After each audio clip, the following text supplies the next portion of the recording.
govorili z sindikati vojakov, stremi, ki podpirajo našo rešitev, da bi vojaki lahko v vojski delali tudi po 45. letu. Zdaj, v torek imamo obravnavo tega zakona, ki ga minister Tonin ni uskladil z vojaškimi sindikati in ki prinaša kadrovsko korupcijo v sistem. Namreč po njegovem predlogu bi se lahko vojaki po 45. letu zaposlovali v javnem sektorju in dobili nek pribitek, ampak v vojski bi pa lahko ostali tisti, ki jih bi minister potrdil, se pravi izbranci.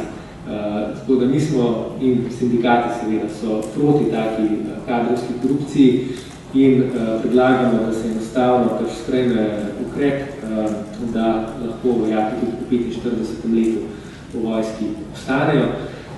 Tako da mi bomo poskušali za ta amandma in pa za amandma, ki eksplicitno prepoveduje članom političnih strank sodelovati v rezervi vojaške sestave, kar pomeni konec koncev tudi vardistom in članom stranke slovenskega naroda, da bi sodelovali v rezervni sestavi.